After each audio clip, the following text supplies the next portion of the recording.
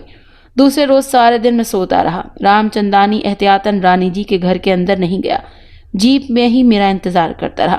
میں نے احتیاطاً اس کی بھی بڑی بڑی مونچھیں اور چشمے کا ایک بڑا سا بغیر شیشوں کا فریم لگا دیا تھا تاکہ اسے شناخت نہ کیا جا سکے۔ لیکن وہاں جو باتیں ہوئی تھیں وہ سب میں نے رام چندانی کو بتا دی اور اسے بھی کہا کہ وہ ان کا حل سوچے۔ رام چندانی پڑھا لکھا اور بلا کا ذہین تھا۔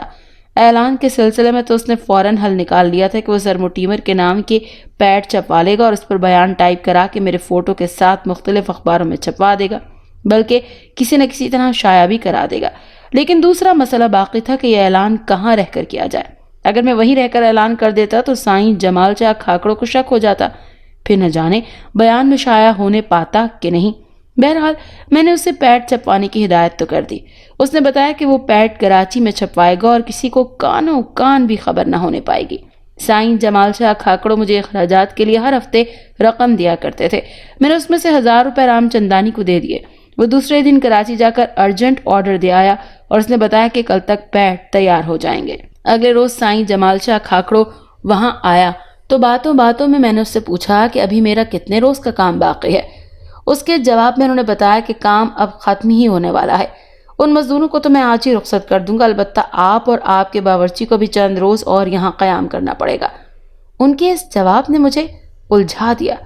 ایک بات تو اطمینان بخش تھی کہ میں بھی کھدائی ختم کرنا چاہتا تھا اور وہ خود یہ ہدایت دے رہا تھا کہ کھدائی ختم کر دی جائے، لیکن پریشانی کی بات یہ تھی کہ مجھے تو کھدائی ختم کر کے سرمٹیمر کی حیثیت سے اخبارات میں بیان شائع کرانا تھا کہ ضلع دادو میں ہنومان نامی مقام پر یا اس کے آس پاس کسی پرانی تہذیب کے آثار ملنے کا کوئی امکان نہیں ہے، اور ظاہر ہے کہ یہ بیان جاری کرتے ہی مجھے یہاں سے فرار ہو جانا تھا، ورنہ سائیں جمال شاہ کھاکڑوں سے تو بعید نہ تھی کہ وہ میرے ہی ٹکڑے کروا کر اسی ہنومان دڑوں میں دفن کروا دیتے، اور اب وہ مصر تھے کہ کھدائی بند کر دینے کے بعد بھی میں چند روز یہاں قیام کروں۔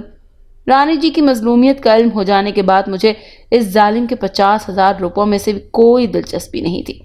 ایک بڈھے آدمی کو جس کے کاندھوں پر کوئی بار بھی نہ ہو، آخر سے روپے کی کیا ضرورت ہے؟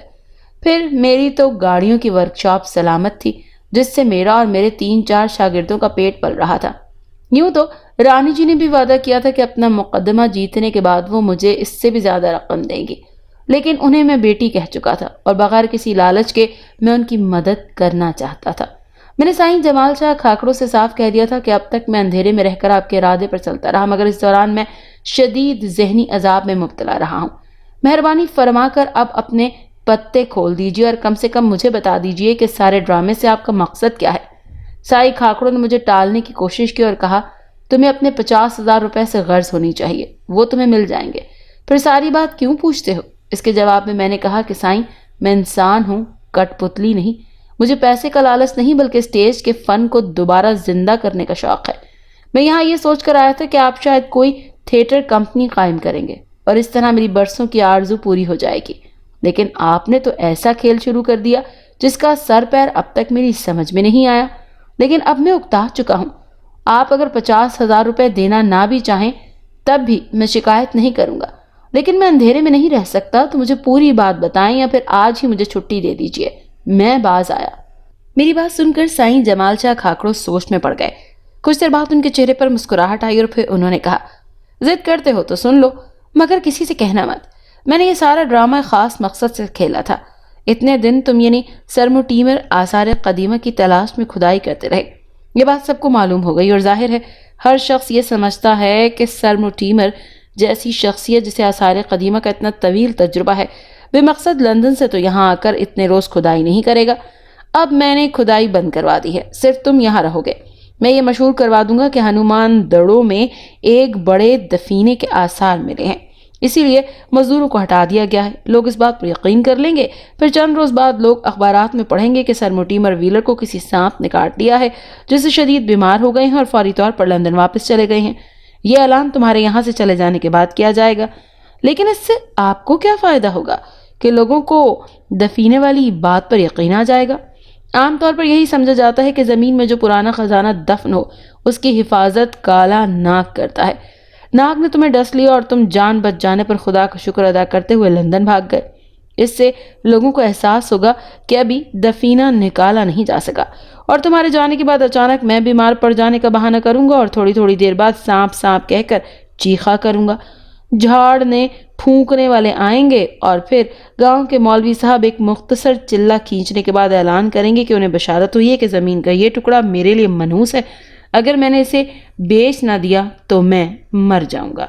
دفینے والی بات تو پھیلی ہی ہوگی، لوگ بڑھ چڑھ کر پیشکش کریں گے اور عام زمین سے 1000 گنا زیادہ قیمت پر میں یہ زمین کا ٹکڑا بیچ ڈالوں گا۔ اس کے بعد مجھے پرواہ بھی نہ ہوگی۔ بڑی بھابھی نے جو مقدمہ کیا ہے اس کے فیصلے کے مطابق ان کے حصے کی زمین انہیں دے دوں گا، اور جو زمین میرے حصے میں آئے گی اسے میں بیچ کر ایک ٹیکسٹائل مل لگا لوں گا۔ سمجھ گئے میرا پروگرام؟ سائیں جمال شاہ کھاکڑو اپنا یہ منصوبہ بیان کر رہے تھے اور میں حیرت سے سوچ رہا تھا کہ گاؤں کا رہنے والا یہ شخص کس قدر چلاق ہے۔ میری ساری عمر سٹیج پر گزری تھی، لیکن اتنا بڑا ڈرامہ میں نے نہیں کھیلا تھا۔ سائیں جمال شاہ کھاکڑو چلتے وقت مجھے ہدایات بھی دے گئے کہ میں رام چندانی کے ساتھ کدالیں لے کر خود ٹیلے کے کسی خاص حصے کو کھودتا نظر آیا کروں، تاکہ دور سے دیکھنے والوں کو پتہ چلے کہ مزدوروں کو ہٹا کر خود دفینہ نکالنے کی کوشش کر رہا ہوں۔ اپنے کہنے کے مطابق سائیں جمال شاہ کھاکڑوں نے سارے مزدوروں کو اسی دن چھٹی دے دی۔ وہ اپنے دونوں خیمے اکھاڑ کر چل دیے۔ ان سب کے چلے جانے کے بعد رام چندانی، جو سائیں جمال شاہ کھاکڑوں کی موجودگی میں مجھ سے ذرا دور رہا کرتا تھا، قریب آیا۔ میں نے ساری باتیں اسے بتائیں۔ اس نے تو میرے پیڈ پر میرا وہی بیان ٹائپ کر لیا تھا جو پروگرام کے مطابق مجھے اخباروں میں شائع کرانا تھا، لیکن اب ہم ایسا نہیں کر سکتے تھے۔ سائیں جمال شاہ کھاکڑوں کی ہدایت کے مطابق میں اور رام چندانی دونوں ہاتھوں میں کدانے لیے ہنومان دڑوں پر بے مقصد ادھر سے ادھر گھومتے رہے، باتیں کرتے رہے۔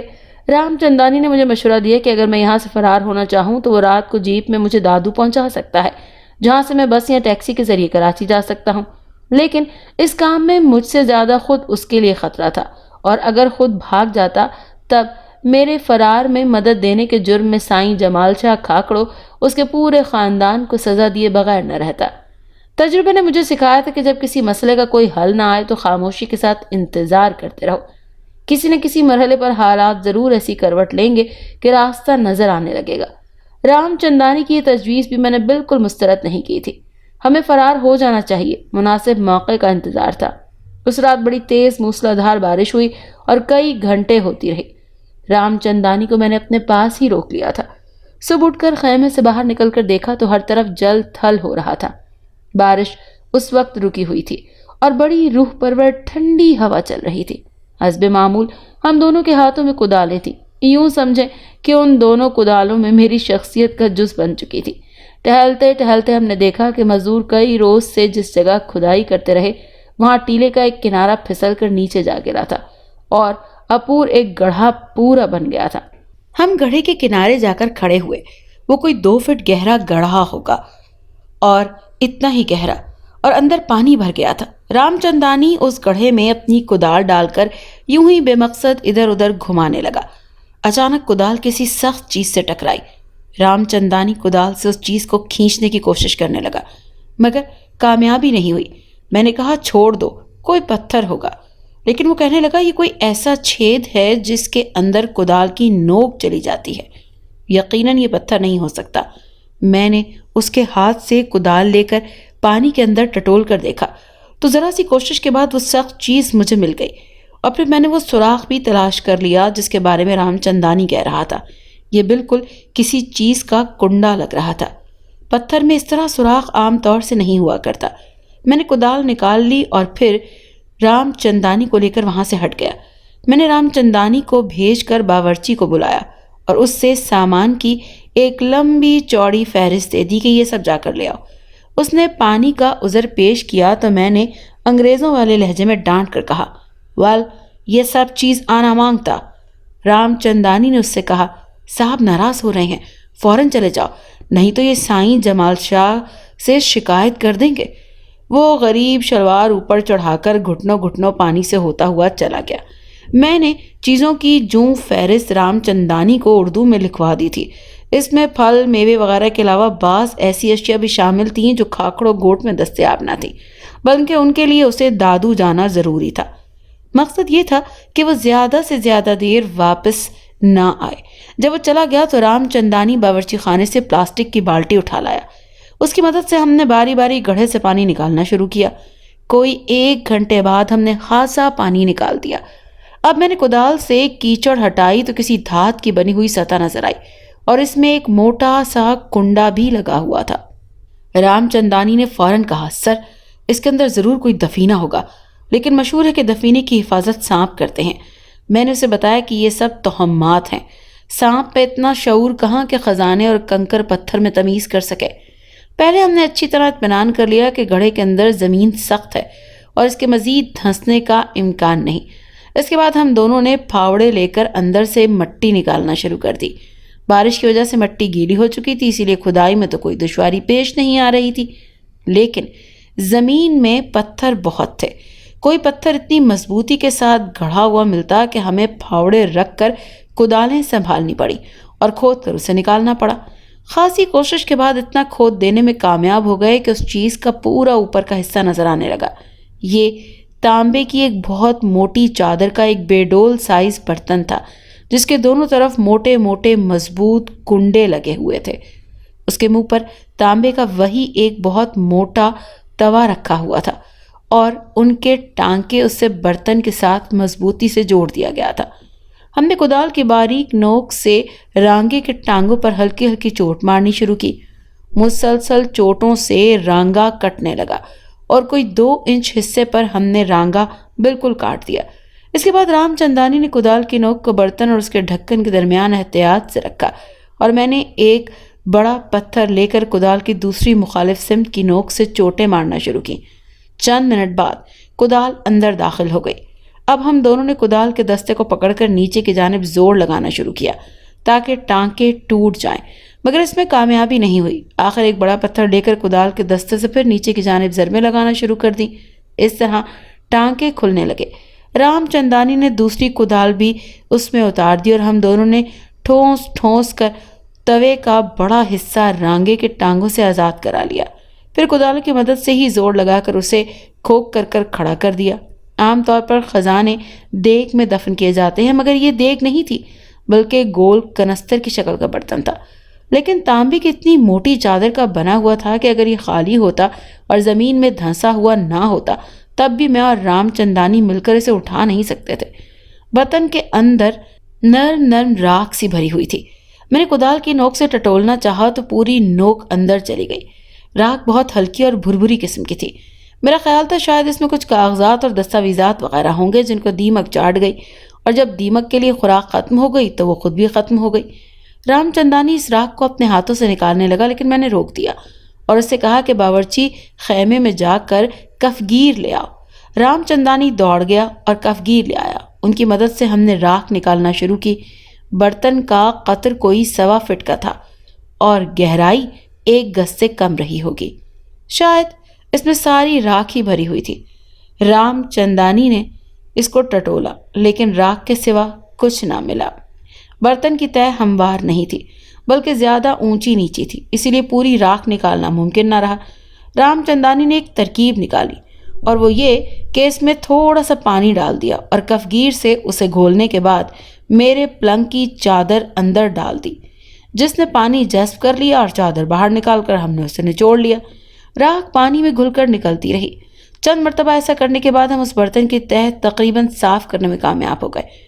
رام چندانی نے جھانک کر دیکھا اور بتایا کہ اس میں چھوٹی چھوٹی اینٹیں پڑی ہیں۔ ہم نے کفگیر کی مدد سے ایک اینٹ کو نکالا اور دھو کر دیکھا۔ میرا شبہ صحیح نکلا، یہ خالص سونے کی بنی ہوئی تھی۔ میں نے اسے ہاتھ میں تول کر اندازہ کیا کہ اس کا وزن 3 چھٹانگ کے لگ بھگ ہوگا۔ ہم نے اینٹوں کو نکالنا شروع کیا۔ یہ ڈر بھی تھا کہ باورچی نہ آ جائے۔ ہم اس کے آنے سے پہلے یہ کام ختم کر لینا چاہتے تھے۔ بارش پھر شروع ہو گئی تھی، لیکن ہم لوگ بھیگتے رہے اور کام کرتے رہے۔ برتن میں کچھ پانی اکٹھا ہو جاتا تو چادر ڈال کر ہم اسے نکال لیتے اور پھر اپنا کام شروع کر دیتے۔ یہ بھی اچھا ہی تھا کہ بارش تیز شروع ہو گئی۔ باورچی ضرور کہیں پناہ لیے رک گیا ہوگا اور اس طرح ہمیں اپنے کام کے لیے خاصا وقت مل گیا تھا۔ تھوڑی اینٹیں اکٹھی ہو جاتی تو ہم انہیں خیمے میں منتقل کر دیتے، اسی لیے کہ اگر اچانک کوئی آ جاتا تو فوری طور پر انہیں ہٹانا مشکل ہو جاتا۔ شام ہونے سے پہلے ہم نے پورا برتن خالی کر دیا۔ رام چندانی نے اینٹوں کی آخری کھیپ کو خیمے میں منتقل کرنا شروع کر دیا، اسی لیے کہ اگر اچانک کوئی آ جاتا تو فوری طور پر انہیں ہٹانا مشکل ہو جاتا۔ شام ہونے سے پہلے ہم نے پورا برتن خالی کر دیا۔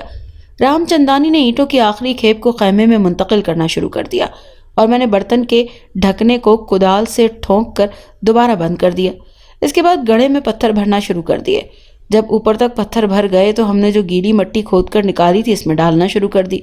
اس وقت بارش ہو رہی تھی جو ہمارے کام میں بے حد مددگار ثابت ہوئی، اس لیے کہ ہمیں مٹی کو کاٹنا یا ٹھوکنا نہیں پڑا، بلکہ گیلی ہو کر خود ہی خود نیچے پھسل جاتی تھی اور پتھروں کے درمیان خلا کو بھرتی جاتی تھی۔ بہت جلد ہم نے گڑھے کو اچھی طرح سے بھر دیا اور اوپر بھی احتیاطاً پتھر اس طرح ڈال دیے جیسے وہ قدرتی طور پر پڑے ہوں۔ اس سے فراغت کے بعد ہم خیمے میں آئے۔ رام چندانی تو اینٹیں گرنے بیٹھ گیا اور دوبارہ سرموٹیم ویلر کا میک اپ کرنے کے لیے میں بیٹھ گیا، اسی لیے کہ بارش نے سارے میک اپ کا بیڑا غرق کر دیا تھا۔ رام چندانی چونکہ اکثر رات کو میرے پاس رہ جاتا تھا، اسی لیے اس نے 2 جوڑے کپڑے لا کر رکھ دیے تھے۔ میں نے نہانے کے بعد نیا میک اپ کیا اور پھر اسے بھی نہانے بھیج دیا۔ اس کی اینٹوں کی گنتی شاید مکمل نہ ہو سکی تھی۔ اس کا کہنا تھا کہ اس نے 3 مرتبہ گنا اور 3 دفعہ مختلف جواب آیا۔ آدمی اچانک خوشی سے گھبرا جائے تو یہی عالم ہوتا ہے۔ جتنی دیر میں رام چندانی نہا کر آیا میں نے اینٹوں کو گن لیا۔ یہ چھوٹی بڑی تھی اور ان کی بناوٹ میں کوئی یکسانیت یا ہمواری نہیں تھی۔ ایسا معلوم ہوتا تھا کہ بڑی جلدی میں بنایا گیا ہے۔ البتہ سونا بالکل کھرا اور خالص تھا اور ملاوٹ سے پاک۔ کل اینٹیں 215 تھیں اور ان کا مجموعی وزن 1 من کے قریب تھا۔ اس زمانے میں سونے کا بھاؤ کوئی 4000 روپے تولا تھا۔ میں نے حساب لگایا سونے کی مالیت کیا ہوگی۔ اتنے میں رام چندانی نہا کر کپڑے بدل کر آیا اور آئینے کے پاس کھڑا ہو کر بال بنانے لگا۔ میں نے اس سے پوچھا، کیوں، تمہارے خیال میں یہ کتنی مالیت کا ہوگا؟ وہ بال بناتے ہوئے بولا، کم سے کم 4-5 لاکھ کا ہوگا۔ جب میں نے بتایا کہ یہ کروڑوں کا مال ہے تو ایک دفعہ چکرا گیا۔ اب سوال یہ تھا کہ سونے کو کس طرح چھپایا جائے اور پھر اس کا کیا کیا جائے۔ رام چندانی کی بات سن کر میرے دل میں اس لڑکے کی وقت کئی گنا بڑھ گئی۔ اس نے کہا، سر آپ برا نہ مانے تو ایک بات کہوں، یہ سب رانی جی کا حق ہے۔ ان کے ساتھ برسوں جو بے انصافی ہوئی ہے وہ زمین میں ان کا حصہ مل جانے کے بعد بھی پوری نہ ہو سکے گی۔ میں نے اسے شاباشی دی اور کہا، میں بھی اس دفینے کو انہی کا حق سمجھتا ہوں، لیکن اسے ان کے پاس پہنچانے کا کیا انتظام کیا جائے؟ رام چندانی نے میرا سوٹ کیس کھول کر سارے کپڑے نکال دیے اور ان اینٹوں کو ہم دونوں نے اس کی تہ میں چننے کے بعد اوپر سے کپڑے رکھ دیے۔ اس کے بعد رام چندانی اسی وقت جانے کے لیے تیار ہو گیا۔ میں نے کہا، بیٹے بارش اگر بند ہو چکی ہے لیکن سارے راستے میں تو پانی بھرا ہوگا اور اب اندھیرا بھی ہو چکا ہے، ایسے میں تم کہاں جاؤ گے؟ لیکن وہ ہمت والا لڑکا نہ مانا۔ اس نے کہا، ہمیں کچھ نہیں معلوم کہ کل کیا ہو، لہٰذا ہمارے پاس یہی آخری رات ہے۔ کل صبح کو سائیں جمال شاہ کھاکڑوں آ جائیں اور آپ سے کہیں کہ آج ہی یہ کھیل ختم کر دیجئے، تب کیا ہوگا؟ اس کا جواب سن کر میں بھی لاجواب ہو گیا۔ میرے سوٹ کیس میں ایک فلیش لائٹ پڑی ہوئی تھی جو میں نے اسے دے دی اور رخصت کر دیا۔ باورچی نہیں آیا تھا اور مجھے بھوک لگی ہوئی تھی کیونکہ سارا دن شدید محنت جو کی تھی اور اس دوران ہمیں کھانے پینے کا ہوش ہی نہ رہا۔ رام چندانی تو خیر نوجوان تھا لیکن مجھے تو اس محنت نے تھکا مارا تھا۔ میں باورچی خانے میں گیا، لیمپ روشن کرنے کے بعد کچھ آلو ابالیے، چائے بنائی اور اس طرح اپنے پیٹ کی آگ بجھائی۔ اس کے بعد میں اپنے خیمے میں آ کر لیٹ گیا۔ شاید 1:45 بجے ہوں گے کہ رام چندانی واپس آ گیا۔ اس کے پاس مضبوط چمڑے کے 2 تھیلے تھے۔ آتے اس نے باورچی کے بارے میں پوچھا اور جب میں نے بتایا کہ بارش اور پانی کے باعث وہ نہیں آیا تو اس نے اطمینان کا سانس لیا۔ رام چندانی خود کھانا کھا آیا تھا اور میرے لیے پراٹھے اور کباب لایا تھا۔ وہ کہتا رہا کہ باورچی خانے میں جا کر انہیں گرم کر لاتا ہوں، مگر میں نے اسے ایسے ہی جلدی جلدی کھا لیا۔ اس دوران رام چندانی سونے کی اینٹوں کو چمڑے کے تھیلوں میں بھرتا رہا۔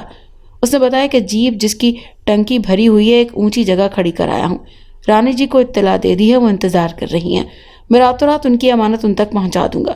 رام چندانی مصر تھا کہ دونوں تھیلے ایک ہی چکر میں اٹھا کر لے جائے گا، اسی لیے کہ جیپ ہنومان دڑوں سے کوئی 2 میل کے فاصلے پر کھڑی تھی اور ایک ہی چکر 4 میل کا ہوگا۔ پانی کیچڑ اور اندھیری کی وجہ سے آدمی یوں بھی تیز نہیں چل سکتا۔ اگر 2 چکر لگائیں گے تو صبح یہیں ہو جائے گی، لیکن میں نے اسے اس بات پر راضی کر لیا کہ میں اس کے ساتھ جیپ تک جاؤں گا اور ایک تھیلا میں اٹھاؤں گا۔ یہ طے ہو جانے کے بعد اس نے ایک تھیلے میں وزن کم اور دوسرے میں زیادہ کر لیا۔ بھاری تھیلا خود اٹھایا اور ہلکا مجھے دے دیا۔ ہم دونوں خیمے سے نکل کر پانی اور کیچڑ میں چلنے لگے۔ رام چندانی چونکہ اس علاقے سے اچھی طرح واقف تھا، اسی لیے وہ آگے تھا۔ البتہ ٹارچ میرے ہاتھ میں تھی، جس سے میں اسے بھی راستہ دکھاتا جا رہا تھا۔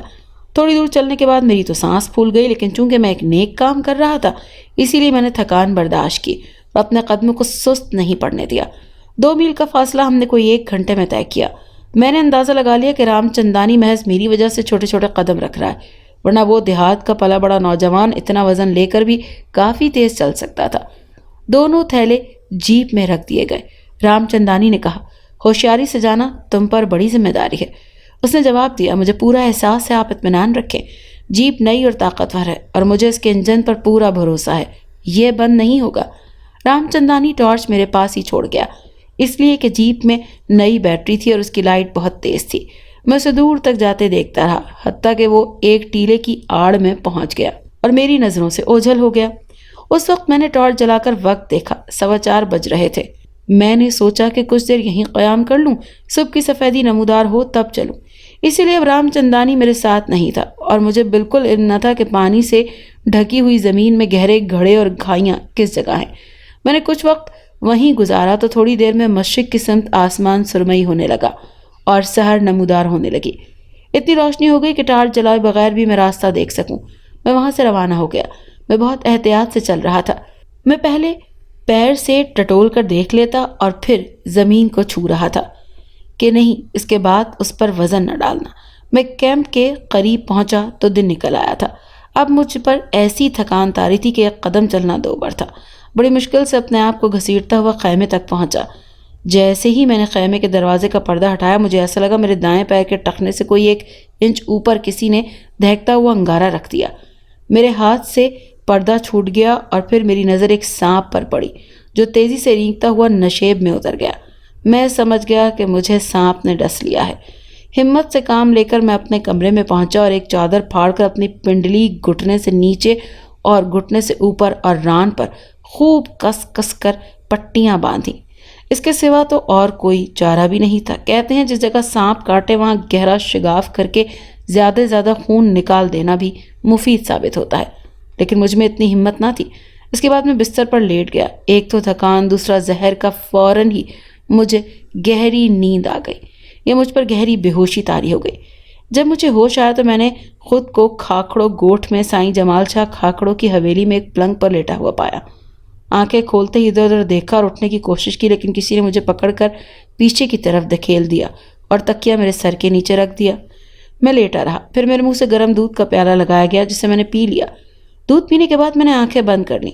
ابھی تک میرا ذہن پوری طرح سے چوکس نہیں ہوا تھا، لیکن دودھ سے جسم میں طاقت آئی اور میں گزرے ہوئے واقعات یاد کرنے لگا۔ رام چندانی کی روانگی اور اپنی واپسی پر سانپ کے کاٹنے کے واقعات یاد آ گئے۔ میں نے فوراً آنکھیں کھول کر اپنے دائیں پیر کی طرف دیکھا۔ اس پر پٹی بندھی ہوئی تھی۔ میرے ارد گرد جو آدمی تھے وہ میرے شناسا نہیں تھے، مگر کسی شخص نے سائیں جمال شاہ کھاکڑوں کو اطلاع دے دی کہ مجھے ہوش آ گیا ہے۔ وہ فوراً آئے، مجھے مبارکباد دینے کے بعد میرے قریب بیٹھ گئے۔ دوسرے تمام لوگوں کو چلے جانے کا حکم دے کر انہوں نے تخلیہ کہا اور پھر مجھے بتایا کہ سارا کام ان کی مرضی اور منصوبے کے مطابق ہو گیا ہے۔ باورچی صبح پہنچا تو اس نے تمہیں بے ہوش پایا۔ وہ اسی وقت دوڑا ہوا میرے پاس آیا۔ میں نے جھاڑنے پھونکنے والے حکیموں، ڈاکٹروں وغیرہ سب کا انتظام کیا۔ آج تیسرے دن تم کو ہوش آیا ہے، خدا کا شکر ہے تمہاری جان بچ گئی۔ مجھے یہ سن کر حیرت ہوئی، مجھے تیسرے دن ہوش آیا؟ اتنے میں مجھے رام چندانی کا بھی خیال آیا اور پھر میں سوچنے لگا کہ خدا جانے وہ دفینہ رانی جی تک پہنچ گیا ہوگا کہ نہیں۔ ویسے میرا خیال تھا کہ پہنچ ہی گیا ہوگا، ورنہ کوئی دوسری بات ہوتی تو سائیں جمال شاہ کھاکڑوں کا رویہ بھی تھوڑا بدلا ہوا ہوتا۔ سائیں جمال شاہ نے پروگرام بنایا تھا کہ وہ جھوٹ موٹ یہ مشہور کر دیں گے کہ سر موٹیمر کو سانپ نے کاٹ لیا، لیکن اتفاق دیکھیے کہ مجھے سچ مچ ہی اس حادثے سے دوچار ہونا پڑا۔ سائیں جمال شاہ کھاکڑوں نے یہ مشہور کر دیا کہ سر موٹیمر کو اس حادثے کے بعد کراچی روانہ کر دیا گیا ہے، لیکن انہوں نے اپنے خاص رازدار آدمیوں کی مدد سے میرا میک اپ اور سب کچھ اس طرح کا حلیہ چینج کروا دیا، مجھے اپنی حویلی میں ٹھہرا لیا۔ یہاں میرا اچھی طرح علاج کروایا گیا اور اس طرح میری جان بچ گئی۔ لیکن سب سے زیادہ پریشانی مجھے اس بات کی تھی کہ رام چندانی نہیں آیا تھا۔ دوسرے دن میں چلنے پھرنے لگا اور چونکہ کئی روز لیٹے رہنے کی وجہ سے تھک گیا تھا، اس لیے کھاکڑوں گاؤں کے بازار میں ٹہلنے نکل گیا۔ وہاں مجھے اچانک رام چندانی مل گیا۔ ہم دونوں دوڑ کر ایک دوسرے سے لپٹ گئے۔ اس نے پوچھا میں کب آیا؟ میں نے بتایا میں گیا ہی کب تھا۔ دراصل غلط فہمی یہ ہو گئی تھی کہ سائیں جمال شاہ کھاکڑوں نے مشہور کر دیا تھا کہ سر موٹیمر کو سانپ نے ڈس لیا اور وہ کراچی چلے گئے۔ چونکہ یہ منصوبہ پہلے سے بنایا گیا تھا، اسی لیے رام چندانی یہی سمجھا کہ سانپ کے کاٹنے کا محض بہانہ کیا گیا ہے۔ وہ مجھ سے ملنے کراچی بھی گیا تھا۔ اپنی گاڑیوں کی ورکشاپ کا پتہ میں نے اسے پہلے ہی دے دیا تھا۔ وہاں جا کر اسے معلوم ہوا کہ میں واپس نہیں آیا۔ اس پر وہ بیچارہ پریشان ہو گیا تھا۔ اس نے مجھے بتایا کہ سارا سونا بحفاظت تمام رانی جی کو پہنچا دیا گیا ہے۔ وہ آپ کو بے حد دعائیں دے رہی تھی اور آپ سے ملنے کو بے قرار ہیں۔ میں نے کہا اب ذرا سائیں جمال شاہ سے چھٹی لے لوں تبھی آزادی کے ساتھ کہیں جا سکوں گا اور رانی جی سے بھی مل لوں گا۔ اسی شام سائیں جمال شاہ کھاکڑوں نے مجھے قیمتی سندھی اچرک اور 50,000 روپے دے دیے۔ ان کا کام ان کی مرضی کے مطابق میں کر چکا تھا اور باقی کام میں نے اور رام چندانی نے اپنے ضمیر کے مطابق انجام دیا تھا۔ سائیں جمال شاہ کھاکڑوں کی گاڑی مجھے کراچی چھوڑ گئی اور اگلے روز صبح رام چندانی میرے پاس آ گیا۔ میں اس کے ساتھ دادو گیا جہاں ہم نے رانی جی سے ملاقات کی۔ ان بیچارے کی شکر گزاری کا یہ عالم تھا کہ آنکھوں سے آنسو رواں تھے۔ بڑی عقیدت کے ساتھ انہوں نے میرے پاؤں چھوئے اور میں نے ان کے سر پر ہاتھ پھیرا۔ ایک تشتری میں رکھ کر انہوں نے کچھ نقدی اور سونے کی 10 اینٹیں مجھے پیش کی، لیکن میں نے اپنی طرف سے وہ چیزیں ان کے بچے کو دے دیں اور کہا بیٹیوں کو دیا جاتا ہے، ان سے کچھ لیا نہیں جاتا۔ انہوں نے بتایا کہ رام چندانی نے بھی اس سے کچھ لینے سے انکار کر دیا اور کہا کہ میرے خاندان نے ہمیشہ آپ کے خاندان کا نمک کھایا ہے، آپ کے ساتھ برسوں سے بے انصافی ہوتی رہی ہے جسے دیکھ دیکھ کر ہم کڑھتے رہے ہیں لیکن کوئی مدد نہ کر سکے۔ یہ تو قدرت کی طرف سے ان بے انصافیوں کا ازالہ کیا گیا ہے۔ جب آپ کو زمین میں آپ کا حصہ مل جائے گا تب اس کی آمدنی میں سے جو انعام دیجیے گا میں شکریہ کے ساتھ قبول کر لوں گا۔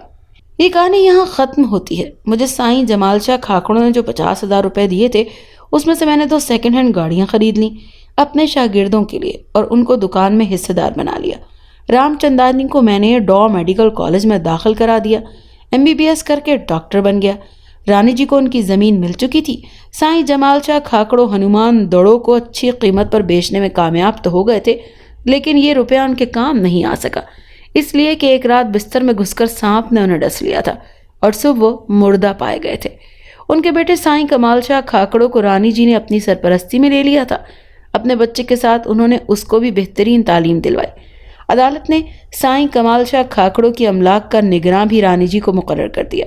اس کی پوری آمدنی بچے کے نام بینک میں جمع کراتی رہیں۔ کبھی کبھی وہ کراچی میں مجھ سے ملنے آتی تھی۔ رام چندانی نے MBBS کرنے کے بعد اپنا کلینک کھول لیا تھا۔ آپ نے دیکھا اس کہانی میں حقدار کو اس کے حق سے زیادہ مل گیا اور ظالم کو سزا بھی ملی، لیکن یہ انصاف اس سانپ نے کیا جس نے سائیں جمال شاہ کھاکڑوں کو ڈس لیا تھا۔